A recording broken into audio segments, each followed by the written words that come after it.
advised that the views and opinions of the hosts and guests do not reflect those of the station.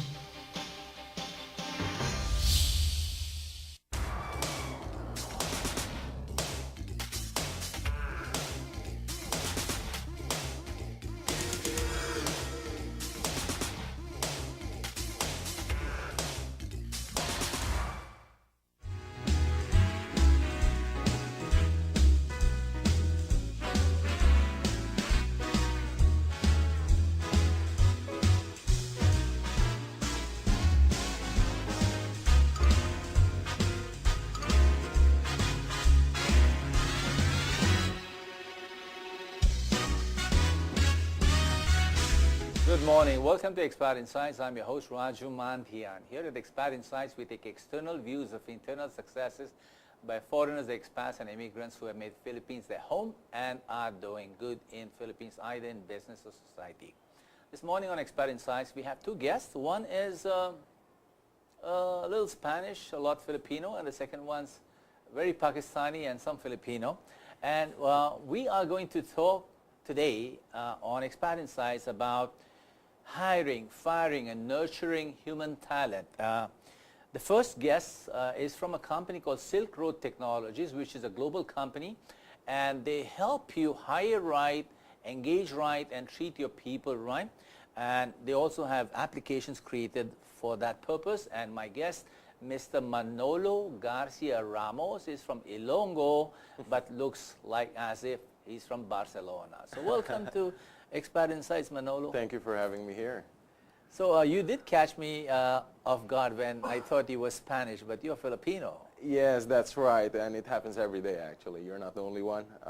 Yeah, people think that I'm an expat. Yeah. In the long run, it doesn't really matter, no? Whether you are, who, as long as you're human. Absolutely. When I was growing up, I never thought that I was different. Yeah, I know. It's nice. It's a good feeling.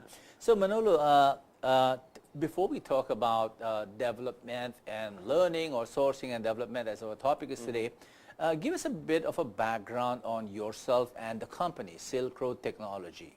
Sure. So, as you mentioned, I was born to Spanish parents. Okay. And yeah, and growing up, I grew up in a farm, and you know what farm life is, right? I mean, they had this concept of equality, and which is that either you're 3 years old or 93 years old, you still need to work, right? So, so I got I didn't know that. Yeah, that's their equality, right? So yeah, I did odd jobs, of course, like weeding, washing sacks, and you know, driving. Seriously? Yeah, seriously. In Ilonggo, you had a farm and you plucked out sugarcane Yes, stuff? that's right. So Hey. and do pedicabs on a Sunday to get 50 cents US. How old are you? This seems like so last century. Absolutely. So so this happened when I was still very young, the very amazing. pre-teen. So I probably violated a couple of UN regulations on child labor and minimum wage. Well, there. as long as you didn't know them. Yeah, exactly. So yeah, and then of course my academic background. I went to university, and then my academic background allowed me to enter the financial industry.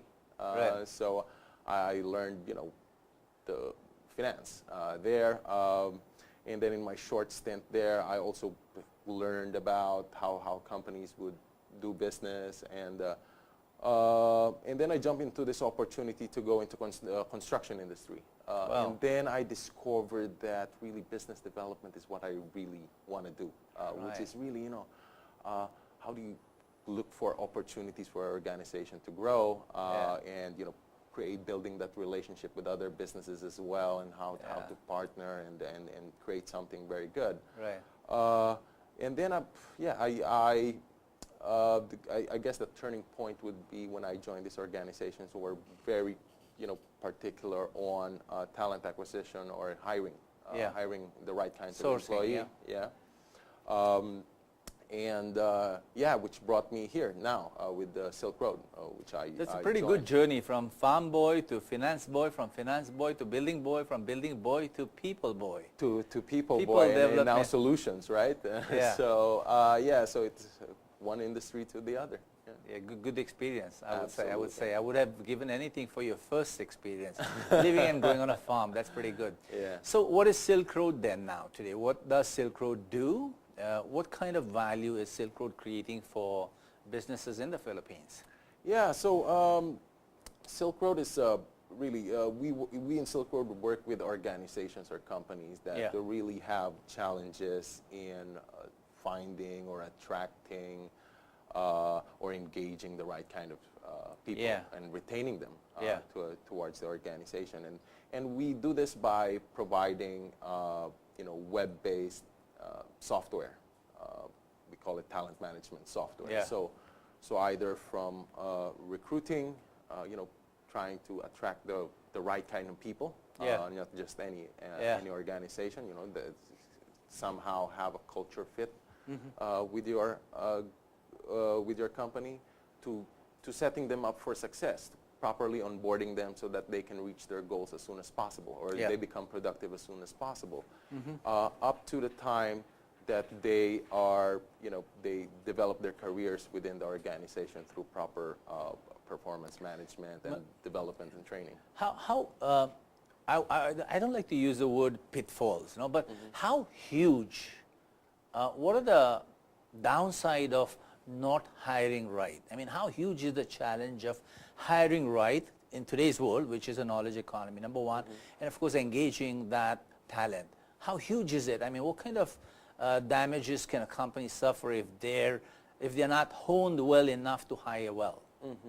Well, I think it has boiled down, organizations nowadays, the only remaining or sustainable competitive advantage that they have is having the right kind of people. I mean, products can be copied, services can be copied, but having the right kind of people is probably the only way that you can compete, not only survive but thrive in this business environment.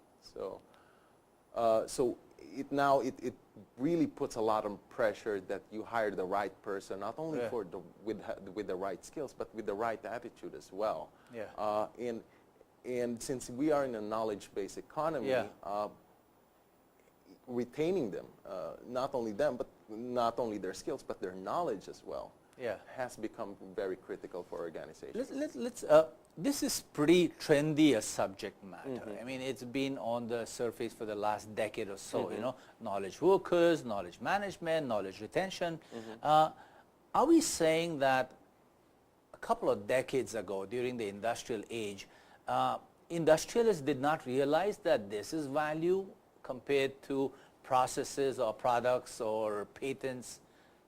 Did we not know it, or it's just on the surface today? Yeah, I guess it's because there was a shift, right?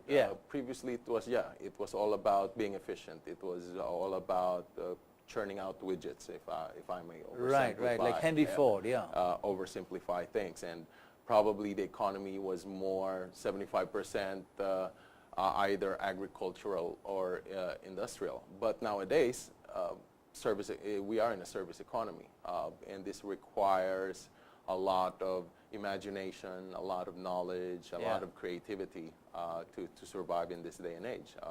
Technology has helped us with that as well. So what are the secrets then, or what are the solutions that you guys provide?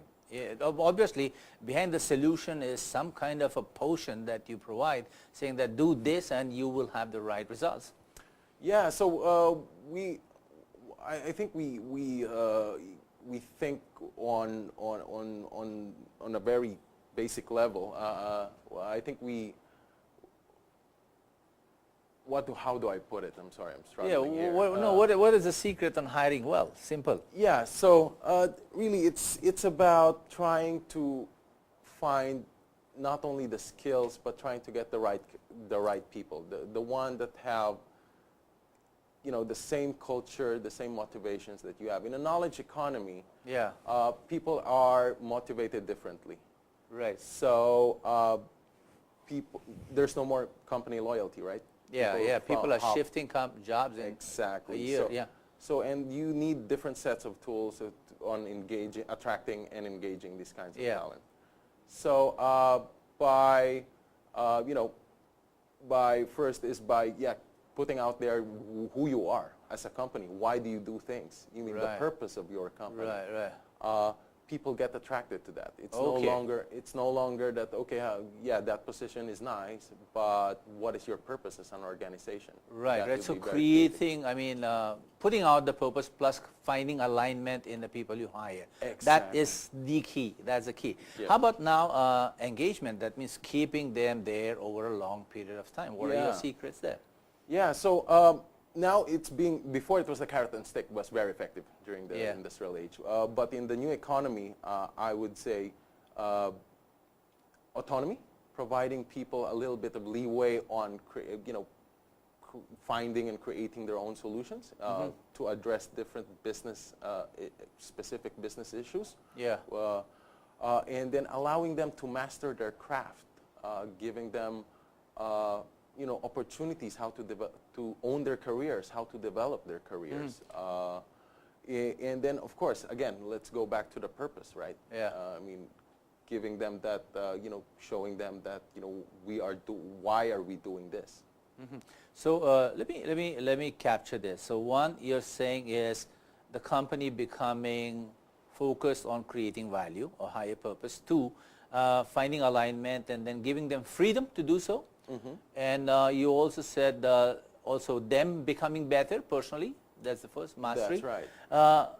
Now, so material benefits are put to the side. That means the carrots put aside, and even the sticks put aside. You found something else, no? So what does Silk Road provide? I mean, how do you go about doing this for others? What are your strategies? Yeah, so what we do is provide tools for these employees to Right. exactly do that, right? For instance, if you're attracting the Generation Y, Yeah. they are in Yeah. social media, right? So Yeah. we provide tools that will enable you to leverage the power of social media and that. And once they come on board, you want to reinforce your employer brand there by welcoming them to the organization, by providing them a portal where they can see more, learn more about the culture of the organization, what to expect, and what to do, and then setting them up for success so that once they arrive on day one, they're all ready to go. Yeah. They How can do you socialize. do that? How exactly? I mean, what are the solutions for that? Yeah, so it's modular solutions. So Yeah. it really, if you have a problem in attracting, so you get a recruitment solution. If you have a problem in retaining employees in their first year, or so you want an onboarding solution software. Yeah. When you want to engage them in career development or in their performance and help your managers and their staff have that conversation. So you want a performance management system wherein they can align their goals, their personal and career goals to the organizational goals. And then, and the last bit is you put them into a learning development program, whether it's a classroom learning or e-learning course. Yeah. So what industries are you serving in the Philippines? Of course, BPO is the biggest customer, but any traditional industries that take up your services? Absolutely. We are into banking. We have a client into banking. We have a big conglomerate client who has different, as a conglomerate, different types of businesses. So all sizes of businesses. So basically, it's anybody that has employees who values them and believes that there is a different way of engaging these employees. So Manolo, would you be able to cite a case without naming names, if that's okay? Like if you've created results for any industry. I mean, BPO is so talked about, but any other old industry, the manufacturing maybe, or the banking, that Retail? that Silk Road has created. Retail, okay. Yeah. Cite an example, fine. Retail. Retail, it's actually in our website, so I think I can mention it. Yeah, sure, go ahead. That's okay. So it's Rustan's Coffee. That's Starbucks, is it? That's Starbucks Okay. Philippines, the Rustan's Coffee. They are the franchise holder of Starbucks in the Philippines. So it's in our website, I can say it. A few years ago, they were expanding. Management goes, That's a good client, isn't it? Yeah. yeah, they are. They're a great company, Yeah. great people as well. Yeah. So they had a problem 3 years ago. The management goes, hey, we are expanding by so many stores, Yeah. and we need to hire so many Right. people. And these are your resources. And Right. what the recruitment team said, okay, if we are going to do that, we Yeah. need to, with the same amount of resources, We we need need to some kind of a rethink. system, yeah. We need to rethink. Well, first is rethink. Yeah. Rethink the way we recruit or the way we attract people, right? Yeah. And previously they were just focused on job boards, on classified ads in newspapers. Yeah. And it was not really providing them enough yield, right? Yeah. Can I sure. get some details? Starbucks or Rustan's Coffee is a decade old in the country, a little, more or less, plus minus, no? And how much have they expanded in the last decade per annum? I'm not quite sure the Say, numbers, but I quite would rapidly, say, I would yeah, say. I out like 20 stores 20 a year. Say 20% per annum. They've yeah. probably gone 25 times their original size. Yeah? Probably, yeah. So they had to make a complete shift in how they hired. So go ahead. Yeah. Exactly. So, so they had to rethink the way they attract people or the way they recruit. So they looked first at their employer brand. I mean, Starbucks is a nice brand, right? Yeah. Yeah. To have coffee and have a conversation, but Right. to work. Well, I thought it was pretty good too. Yeah, I didn't exactly. know. But they had to think about that Right. first. So and they said that yeah, but our career site is not reflecting that employer brand, that nice place to work in. So so they looked at their career site. Yeah. And then number two would be, can you imagine that Starbucks in the Philippines has 1.7 million fans or likes in their Facebook page? That's pretty good. Yeah, which is I think number two or number one in the country. But then the thinking is that this 1.7 million people, I'm sure there are a few thousand there that like us and want to work for us. Yeah. So they so they created a tab in Facebook that links them to the career site again. And then their career site had to have more content, not just a job opening that says barista. That's it. Very dry. So career site now had more information about their culture, their benefits, their CSR programs. The whole picture. Exactly. So these candidates now are more attracted and have a platform to apply to. And that's where we came in. We provided them a platform from a career site and then manage that recruitment experience all the way until they hired. But the results are quite amazing. In 6 months, they stopped doing job boards because the yield was so low. Because they were attracting a lot of good candidates from Facebook, from their career sites, from referrals, and from their stores. The yield was slow in what? Low in what? So when in hiring, so previously, there are levels of hiring, right? I mean, you do interviews, you do assessments, and at the basic level, they had something like a very low, pretty good actually. It was around 20%, 25% success rate. Yeah. Right. On the basic the initial screening stage, but then by rethinking the way they recruited, the yield doubled to around 40%. Okay. So they needed less resumes. And because the yield, they were attracting the right at the level kind of people. prospecting, their selection became better. So that's Exactly, they were because they're prospecting targeting, better ground. yeah, they were attracting the right kind of people to take the right kind of jobs. Great. So Manolo, that's pretty interesting what you do with Silk Road Absolutely. and your journey into this profession and this discipline. Now, we are going to take a break, and after the break, we're going to call in this lady from Pakistan who lives in the Philippines, and she's going to talk about the developmental part of talent. No? Your take on that? What does Silk Road do so that we can segue right into her discussion? Yeah, I think developing talent or their careers or just I think it's very key now in engaging your talent. I mean, people or your employees now expect you, to help them grow, and if you don't do that, they'll leave. They will practically leave. So that's a fact. And yeah, so it's an engagement tool, and now with all of this sources of Open sources, open sources of knowledge, there's e-learning now. It's no longer just classroom training that we engage to. So it's getting very exciting there in that space.